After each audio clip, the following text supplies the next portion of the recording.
Hello, I'm Mr. Younger. I teach physics and astronomy here at TCC. This is about my 6th year here and 20 plus years teaching physics, astronomy, and mathematics. I'm not going to be able to be here for our at class for the first week of school. I'm having a pretty serious surgery, and they've asked me to take 3 weeks off. I wanted to take 3 days off. Compromise, and I'm trying to do it with just a week. So hopefully I'll just miss the first week of school. But while doing that, I figured it was a little unfair for me to have my people that cover for me to actually have to explain my syllabus and everything. So I thought I'd do it through a video. I know you're probably wondering what I look like if you haven't had me before. Most of my 132 students, of course, have had me before, but here I am. Okay, so you probably heard of that guy. Probably not him. So, but I have been told I look like this guy, and that's probably a lot more like the truth. Anyways, this is who I really am, and that cool shirt you see before you is pretty awesome, so I figured I better show you that as well. There it is. Alright, so again, I'm Mr. Younger. First off, I want to tell you about what's on BlackBoard. This is, of course, from my NAS 131 course last semester, but your course will look essentially the same. It'll have the same parts and all that good stuff. The syllabus will be geared specifically for 132, but I'm showing you the BlackBoard using my 131 course. This is where all the announcements will be. I will also generally, when I post an announcement, I'll have it, especially if it's important, I'll email it to all you guys and girls at the TCC email account that you have through the school. Also, there's this area here called Course Information. If you click on it and then you click on Schedules and Course Policies, you'll see here's the syllabuses. This would be like the first version of the syllabus, and then inevitably I'll find a couple typos or something like that, or I've left something out, in which case I'll put an updated one, and there might be 3 or 4 of them before the drop date, and the one with the latest date is the one that you're supposed to go by, but I'll leave them all up there in case you want to be sure you know exactly what was changed. Again, all those changes have to be made before the drop date because your syllabus is your contract with your instructor, and I'm not allowed to just willy-nilly change that sort of stuff after the fact. Also, there's a section called Reflection Questions, and in that area you'll find reflection questions for your course. They're generally optional, but you earn astronomy points for doing them. And we'll talk more about those astronomy points later, but there is one syllabus reflection question, or one set of reflection questions that are for the syllabus, and they're mandatory. You have to actually do those. So you'll need to get those done, or I'll threaten to drop you from the class or something like that. But that's just to make sure you've actually understood it. I also recommend or require you to come back and look at the actual answers that I post for the syllabus quiz, so that not only do you turn yours in, which you can turn in by email in this particular reflection question case, but not in general, but I also want you to come back here and look at the actual answers for these syllabus reflection questions, so you'll have a final clue of exactly the key points from the syllabus. There's also an astronomy web links over here, and the first 4 are things that I find extremely useful. The rest are sort of fun things, interesting facts, so on and so forth. Climate science denialism, does a top quark really matter, so on and so forth. A lot of funny things, interesting things. This one's a link to a website that actually has all 88 constellations and some pretty interesting facts and stories about them. Here's an online free astronomy course set up through YouTube by Phil Plait, the Bad Astronomer. And these right here are actual astronomy courses from Richard Pogge at Ohio State University. The one course is equivalent to our NAS 131, and the 2 courses equivalent to our NAS 132. However, you might find parts of 132 in here and parts of 131 in here, but generally you can look at it and see what the topics are. So this is really good if you want another explanation of something I've covered, or you miss a class, or you just want some further information without actually having to read. You can click on here and check out their actual lectures and assignments and stuff of that sort. There's also an astronomy documents area. That has, for instance, the front cover of the physical hardcover textbook. Those of you who have a binder-ready version or buy an e-book don't have access to that inner cover, and in the chapter 1 we make use of it, so I've put it here. I also have helpful astronomy examples. These are typical questions that I assign and try to explain in this document exactly how you go about answering them. They're sort of bread and butter physics questions.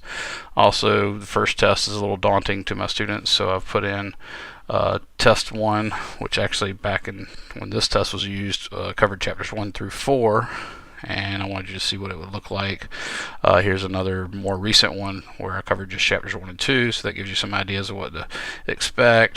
There's some labs sometimes in here and various PowerPoints that we use as well. So that's the astronomy documents.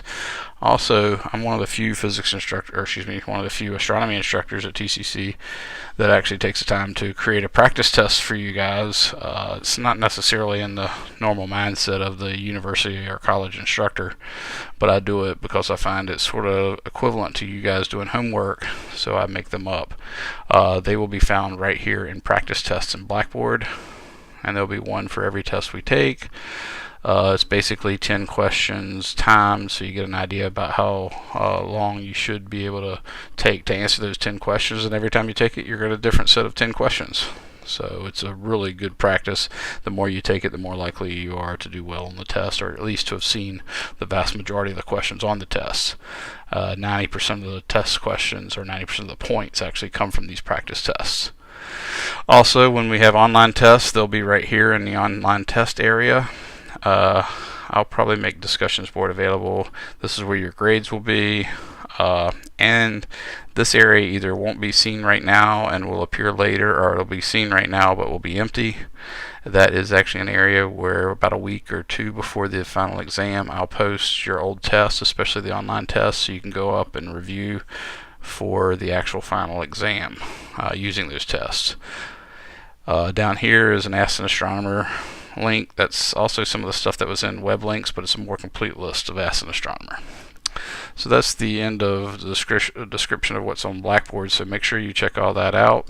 Now I'm going to go to our actual course syllabus, maximize it so you can see the actual writing and stuff. So this is a tentative schedule of what we're going to do. First off, you need to notice this says week of, so these dates are not the actual dates of the class. These dates are Monday dates. So this is January the 9th, but the Tuesday, of course, would be the 10th, and then the Thursday would be the 11th. And same thing with the lab here. This is a tentative schedule, but the order in which I do things is essentially correct. So if you happen to say miss this day, which would be the 9th, February 9th, you can say, oh, well, last time I know we covered the sun, and I think we finished that chapter, but I'm not sure, so I better make sure I finish up reading the sun. But in case I did actually finish the sun, then you'd want to also maybe read the first half of Family of Stars. So that's how this works. You also notice I have the tests listed here. I generally have our tests during our lab period, and these OLs mean online tests. So when you see an OL, it means an online test. The other ones are face-to-face. You'll see test 1, for instance, covers chapters 1 and 2. I do a test every 2 chapters.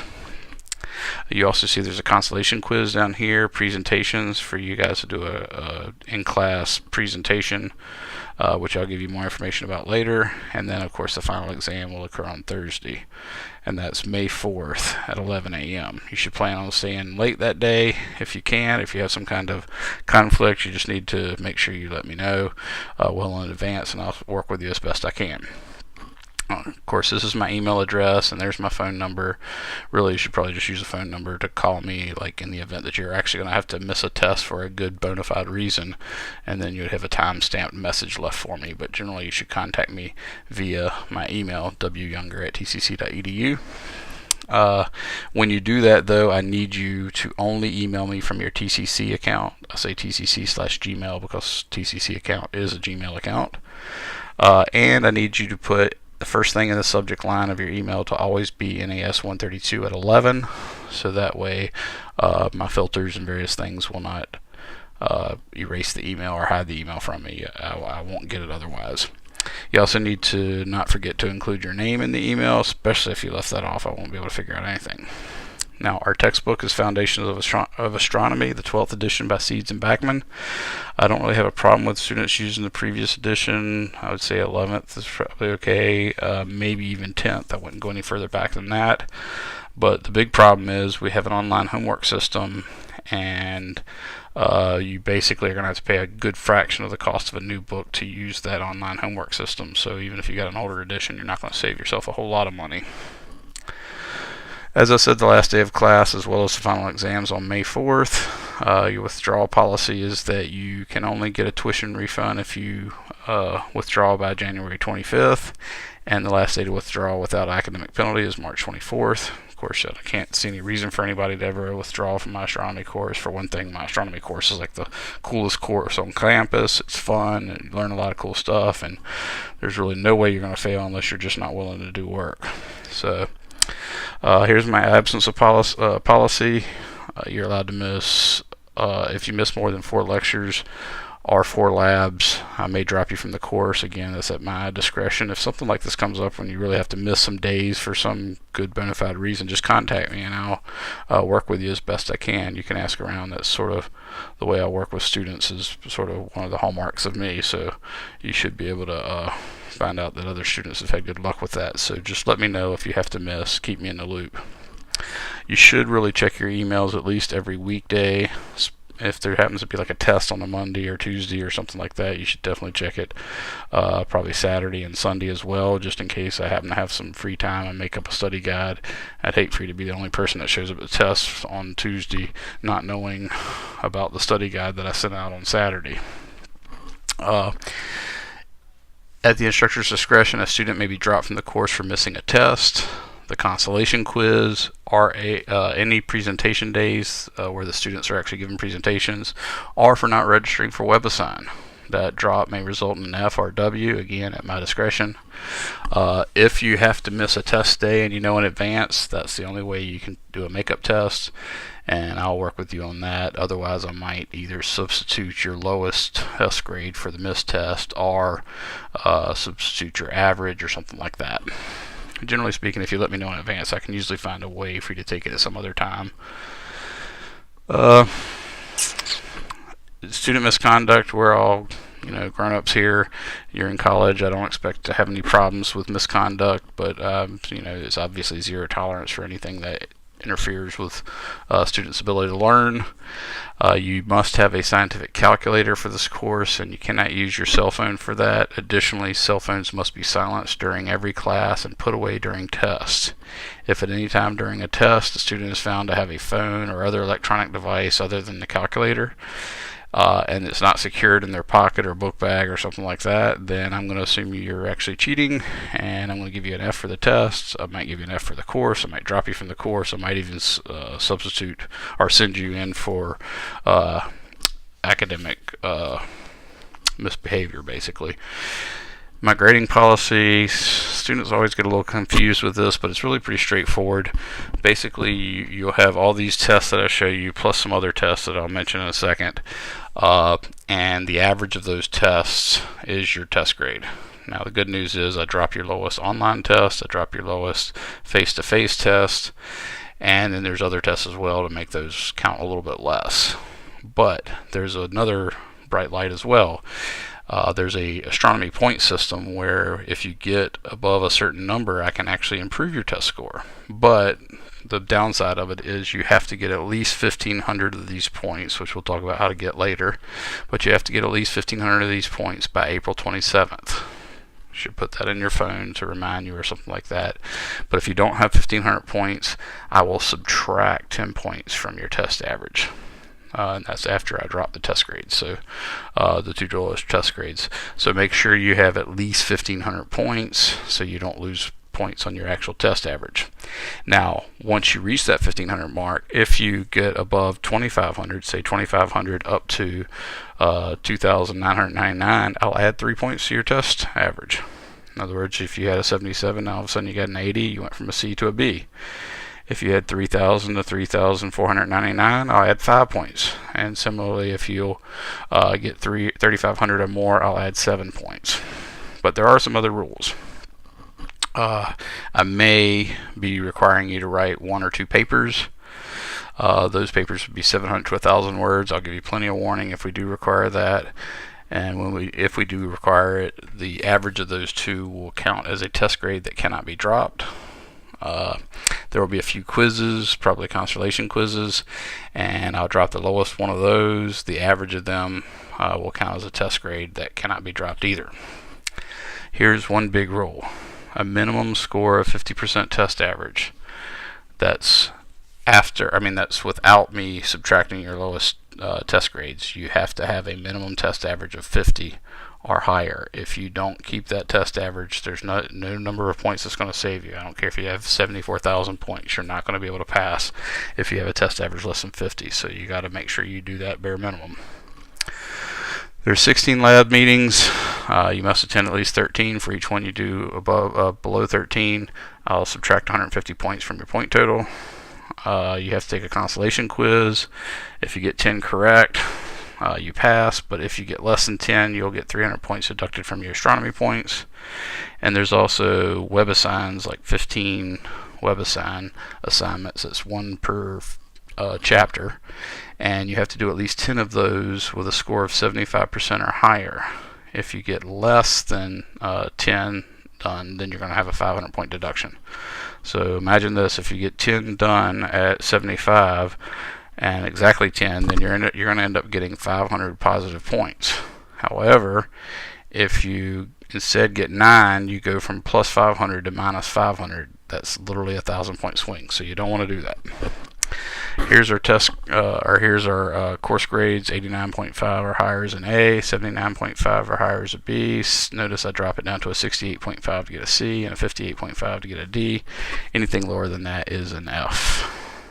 Okay, again, that test average is after you're potentially gaining points, or in fact losing points if you didn't get 1,500. Here's some examples just to give you an idea of how the system works. And again, the mandatory syllabus quiz will help you on that as well. So now let me explain the point system with a little more detail. Again, these points must be earned by April 27th, and here's how you're going to earn them. First off, if you attend every lab meeting, you'll get 450 points. That basically works out to about 30 points per lab attendance, or lab attendance per day. So basically, if you miss one day, instead of 450, you're going to get 420. If you miss 2 days, instead of 450, you're going to get 390. Similarly, if you attend lecture every day, you'll get 750 points. Now, if you miss one day, I'm going to subtract 25 points from that, because that's how many points you get per day, so you get 725. Also, the constellation quiz is worth 50 points. If you get 10 right, you get 50 points, and every one above that is another 10 points. Of course, if you don't get 10 correct, if you only get 9, say, then there's a 300 point deduction from your point total. So make sure you practice your constellations. There's also WebAssign, as I told you before. It's up to 750 points because there's actually 15 homework sets in there, but you get 50 points per assignment that you completed a 75 or higher. Again, you have to do at least 10 though. You can also write a book report. Different books, depending on their length or how tough they are to read, gives you more points. Here's a description of how you go about writing that, and the end of the syllabus will actually have the accepted books.